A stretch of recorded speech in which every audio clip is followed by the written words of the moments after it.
The content of this podcast has not been evaluated by Health Canada or the FDA. It is educational in nature and should not be taken as medical advice. Always consult a qualified medical professional to see if a diet, lifestyle change, or supplement is right for you.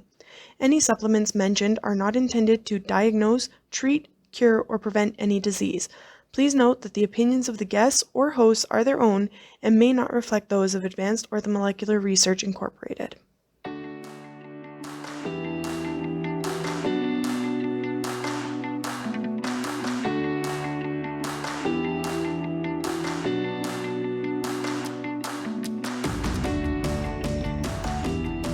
Welcome to Supplementing Health, a podcast presented by Advanced Orthomolecular Research. We are all about applying evidence-based and effective dietary, lifestyle, and natural health product strategies for your optimal health.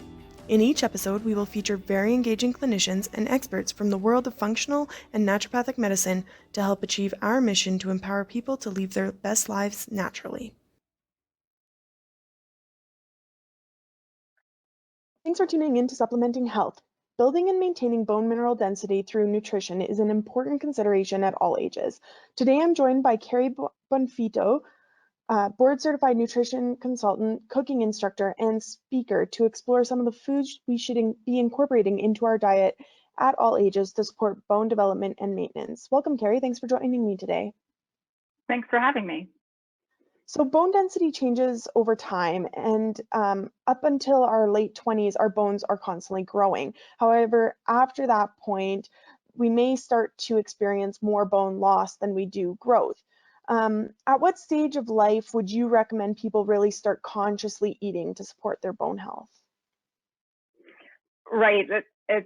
People often think that bone loss happens when we get old, but it's really a slow process, and it can depend on different risk factors that you might have for bone density loss. But actually, I think that people of all ages should be considering bone health. We know that people who have higher peak bone mass when they reach that 20 years old that you mentioned have a lower risk of osteoporosis, which means that we need to be feeding our kids to support bone health from day one.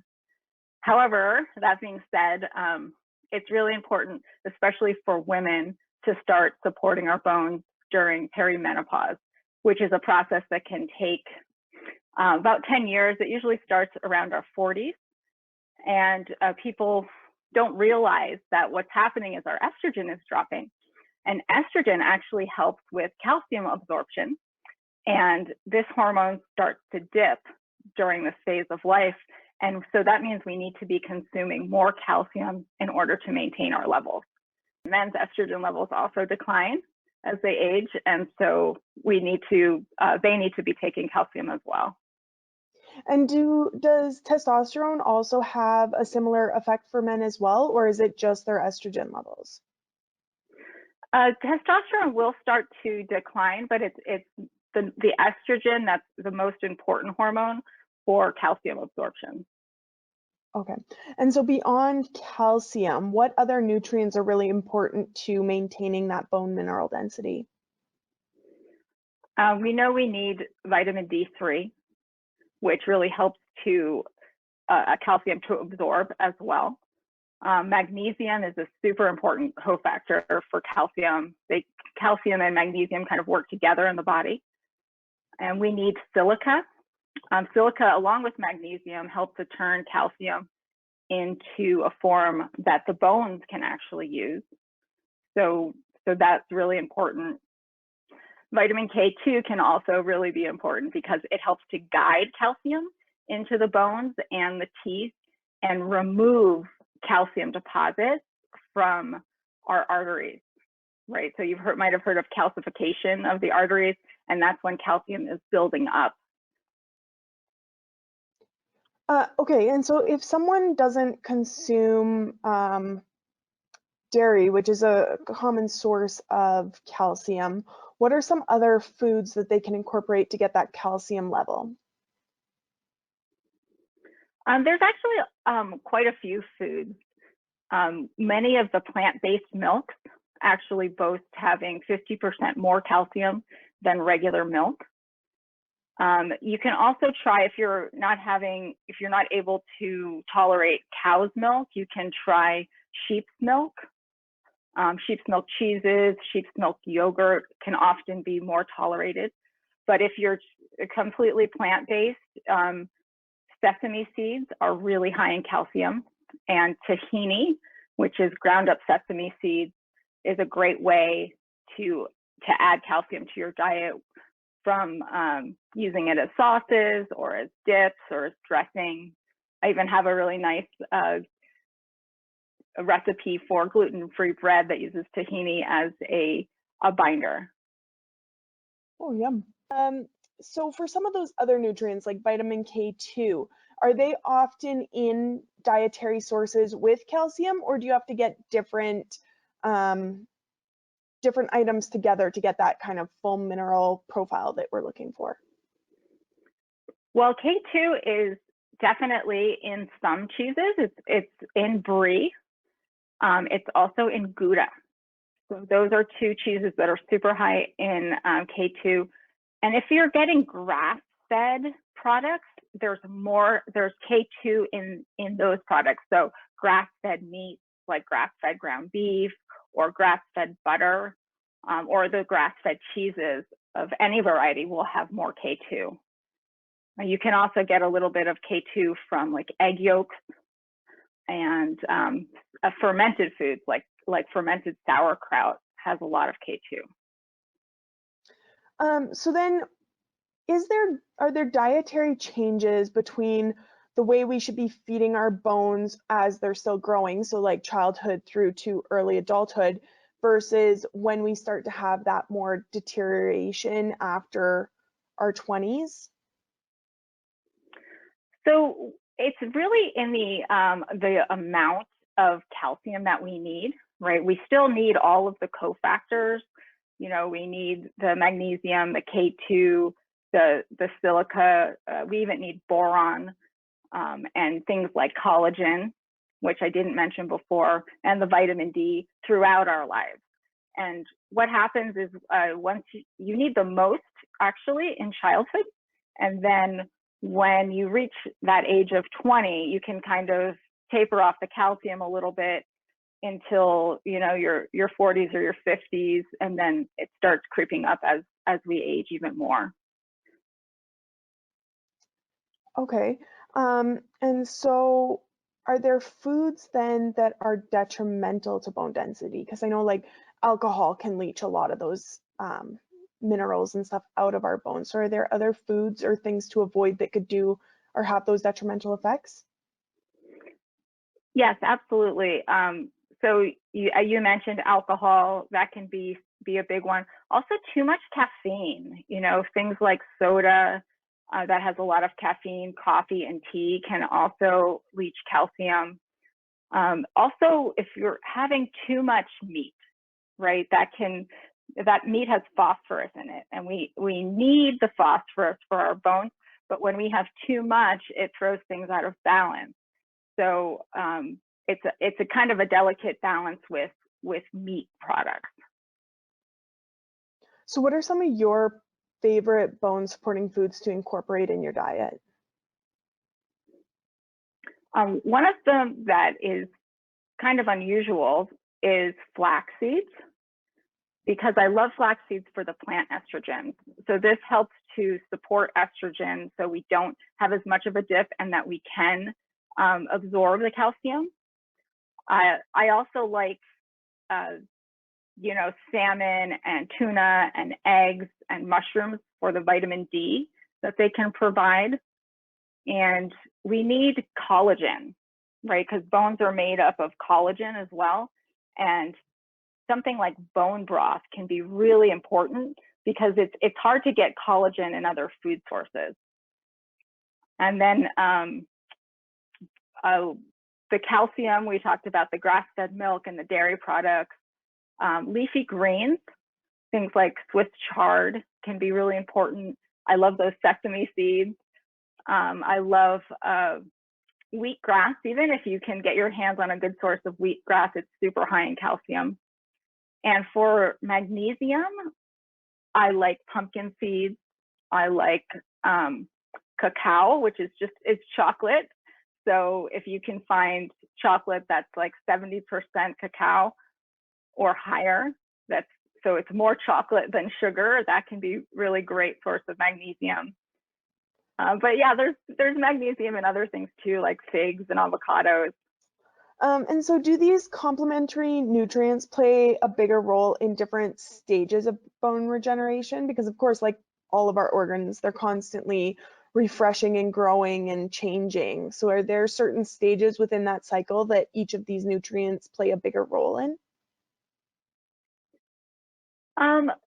So when you're looking at what's happening, like, are we talking about are we healing a fracture, right? Or are we trying to restore blood flow to a broken bone because we've had a fall? Or maybe we're just looking at remineralization of the bone. So when we're talking about remineralization, I think that's what we've been talking about the most with all of these nutrients.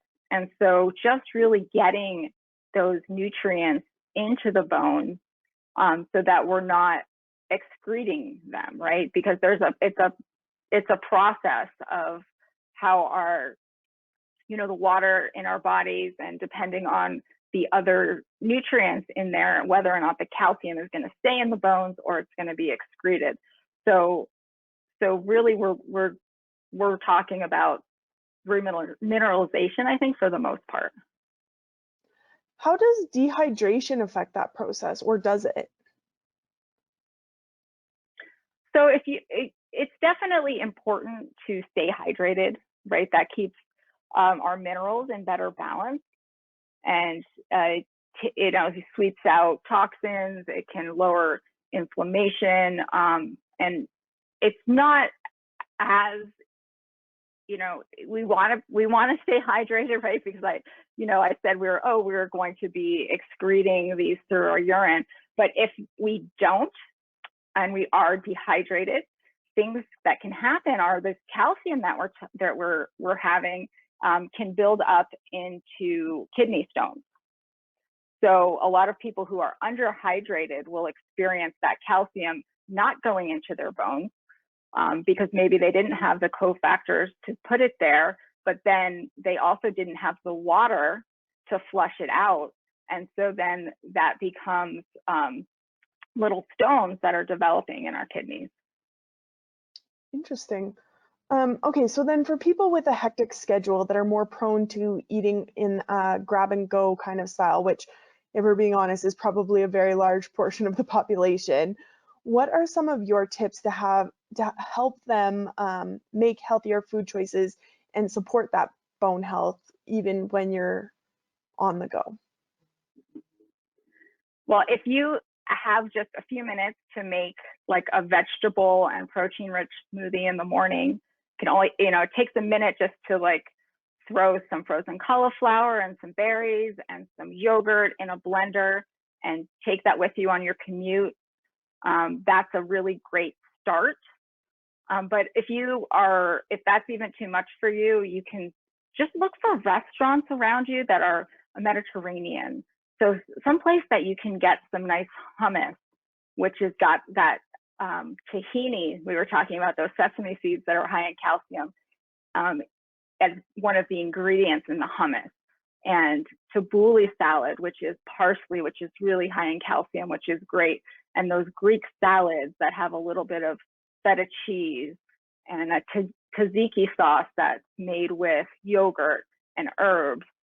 And they even have leafy greens in the form of stuffed grape leaves. So those types of restaurants can be really great. If you don't have those types of restaurants near you, almost everybody in the country can pop into their local grocery store, grab a rotisserie chicken, a tub of hummus, a bag salad, and a little bit of yogurt just to really balance out those nutrients that we need. Awesome. And so if people aren't getting the nutrients they need, do you use or do you ever recommend supplements? And if you do you prefer like formulations where it's kind of like a multi-style or individual ones? I do like multi-style supplements for people who can't get the food. So there's a lot of great blends out there that have magnesium, calcium, vitamin D together. There's even some that go further and will put boron and zinc and even a little bit of plant estrogens in there. So those can be really easy for people to consume because they're taking it's usually more than one capsule, maybe 2 capsules twice a day kind of thing, but that seems to be a little bit easier than opening 4 or 5 bottles. And how important is protein to bone building? Because I know we talked a little bit about collagen, and often collagen is kind of thought of alongside protein because it comes from meat sources and things like that. So is protein fairly important to bone health and maintenance as well? It is really important because, we were talking about phosphorus, which is really only coming from protein sources. So meat, dairy, legumes, nuts are all really good sources of phosphorus. And we need this as a component in that bone structure. So we have to be making sure we're getting some sort of protein. It doesn't have to be meat-based, but it has to be, it has to be a significant amount. It's something that we have to be watching for. Awesome. And so for dietary conditions such as leaky guts, Crohn's, colitis, things like that can be very affected by diet, can they have a far-reaching effect on bone health as well? Yeah, so those conditions that you mentioned are really digestive issues, a lot of them. And so if we're not digesting your food properly, you can't extract nutrients from it, right? There's a saying in the nutrition world, you aren't what you eat, you are what you absorb. And that goes for food and for supplements. So if we're not digesting all of these great things we've been talking about, it's not going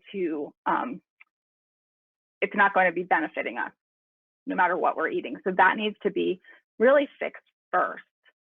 And so I use a lot of therapeutic diets to address those conditions, things like autoimmune protocols, low FODMAP diets, other types of elimination diets that can be very healing first so that we can then absorb the nutrients from the supplements. And when we are then replacing the supplements, it's really important that I work with people on therapeutic doses of the supplements. Because you've been so depleted, we really need to be taking larger amounts than the recommended daily allowance of things in order to rebuild.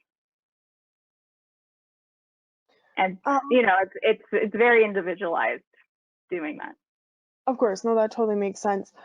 So beyond like digestive conditions, are there other health conditions that are commonly linked with bone mineral density loss or bone health issues? So one of the conditions especially is anorexia, or people that are underweight. So if you're underweight, this is usually a sign that you're not getting all of the nutrients and minerals that you need. So that's something that is a big red flag. That makes sense as well. So if someone comes to you and they've received a osteoporosis diagnosis or something, some other kind of bone issue, what are some of the dietary recommendations that you have for someone who's already like progressed so far down the bone loss path? So definitely, if they already have that diagnosis, it's really important that we're looking at the foods that they're eating. If they can tolerate lactose, then I would have them try to drink 1 full cup of grass-fed milk every day, drink 1 to 2 cups of bone broth, and in that bone broth, adding a tablespoon of apple cider vinegar to fortify the digestion. Also adding ground flax seeds into that bone broth, that can be a nice, really soupy kind of comforting food to have, making sure that you're getting, enough protein with maybe lentil soup, adding calcium-rich greens to that, so spinach cooked in that, making sure they are cooking their greens. A lot of people are eating spinach like crazy, raw. They might be throwing it raw into a smoothie or just having spinach salads. And that there's compounds in the spinach that make it hard to digest the calcium and to absorb the calcium. And so we want to make sure that we're really, if you've got that diagnosis, that you're cooking your leafy greens and you're not eating them raw. Making sure beet greens are being cooked, spinach is being cooked. Lettuces are usually okay. What else would I do? I'd also switch them to grass-fed meats, making sure that they are eating whole eggs with the yolks, making sure they're getting fish. These are all vitamin D foods, the eggs, fish, and then adding some sauerkraut for that vitamin K, and possibly a prune or two. I guess we don't call them prunes anymore. We call them dried plums. But because that has boron, those are one of the top boron foods, and boron's really important too to help us absorb that calcium. So if someone is on a vegan diet, a lot of the foods you just mentioned, like the grass-fed meats and the dairies and the fish, aren't available to them. So are there additional fruits, veggies, nuts, and seeds that you would suggest including beyond or to kind of fill that gap? Yeah, I mean, definitely. So vegans can do the legumes, those lentils, all types of nuts are going to be important. Seeds, pumpkin seeds, sesame seeds, different types of flax seeds, and those greens need to be in the diet, the cooked greens. So collard greens, cooked beet greens, cooked spinach, and just make sure you're doing those fortified plant-based milks, so that have extra calcium in them. Vitamin D can be trickier too if you're completely vegan, because you can't really do the eggs or the fish. So I would definitely recommend supplementing if you're vegan, and especially if, we can get some vitamin D from the sun, but it can be really difficult. And if you're darker skinned, it's even more difficult for you to absorb vitamin D from sunlight. So that as a supplement, I think, is a must if you're vegan. There's also a lot of kind of emerging evidence that inadequate B vitamins, like B12, that we know we can only get from animal sources, are like inadequate B vitamins we're finding in people who have hip fractures, right? And so we want to make sure that you're definitely supplementing with B12, and probably a good iron supplement, because iron is one of the minerals that helps us to produce collagen. Vitamin C also helps us to produce collagen. So those are important supplements.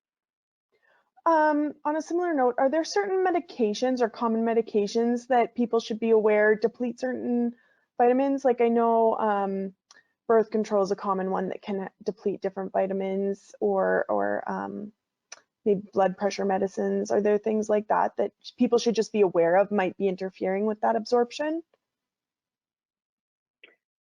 Yes, there's definitely medications like you were mentioning that we need to make sure that we're absorbing from. Like you mentioned the birth control, that really lowers the absorption of the B vitamins. But I think even more importantly, people don't quite realize that the calcium blocks medication absorption. So if you are supplementing with calcium, magnesium, those, and you're taking medications like maybe your thyroid medication or something like that, you have to get into your system. Even if you're on an antibiotic and you take that antibiotic and you have milk, the calcium in that milk is going to block the absorption of that medication into your body. So it's really important to separate having the medications with having those mineral supplements. So I often will tell clients that you need to make sure that you're taking your minerals, your calcium, and your magnesium at night for the best absorption, so that when you're taking those medications that you're supposed to be taking first thing in the morning when you wake up, that you're actually getting that medication into your system. It's interesting. I haven't never thought of it from that angle. Yes, especially as, there's so many people on thyroid medication and they're like taking calcium and thyroid medication together. It's basically negating the thyroid medication.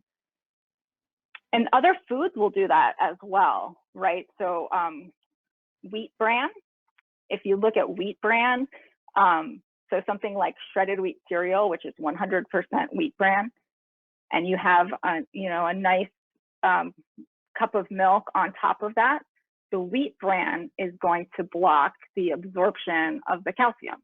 So you can't count that calcium from that cup of milk in your daily milligrams of calcium, because your body's not absorbing it because you ate it with wheat bran. Interesting. So through your company, Two Hearts, you offer cooking classes. Are they available for anyone, and do they have tailored focuses within your lessons for people with different dietary goals at all? They are available for anyone. I do private lessons with people who have specific health conditions that we really need to dial in, things like renal disease or celiac disease, obesity, or certain autoimmune conditions like lupus or Hashimoto's. But I offer group classes that are generally gluten-free, because we are focusing on whole foods. And usually most of the gluten grains are best consumed when they're processed and when they're ground. So they're gluten-free, they're low dairy, because a lot of people do have issues with dairy, as you mentioned. And a lot of the classes are online, so they're available to anybody. I have some classes that are cooking based, but also classes that are nutrition based, like understanding weight loss or how to fast for longevity. And you can check all of my classes on my website at twoheartsnutrition.com.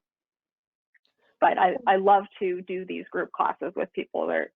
I learn so much every time I do one. That's fantastic. And so if people wanted to work with you on a one-on-one basis, would your website be the best place to go as well? Yes, you can actually schedule a free 15-minute consultation with me, where I just kind of go over how I work, and we talk about what's going on with you, and see if food is the best way to improve your symptoms.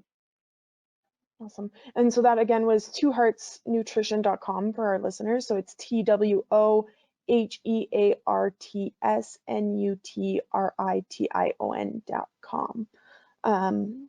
Well, thank you so much for joining me today. I really appreciate you taking the time to chat with me. And I hope there was a lot of really great information in there for all of the listeners that they can take away and utilize in their day-to-day life. It was great talking with you as well. Thank you.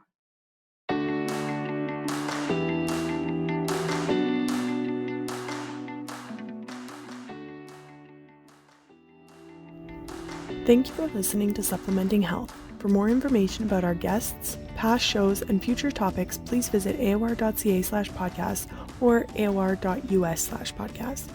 Do you have a topic you want us to cover? We invite you to engage with us on social media to request a future topic, or email us at marketing@aor.ca.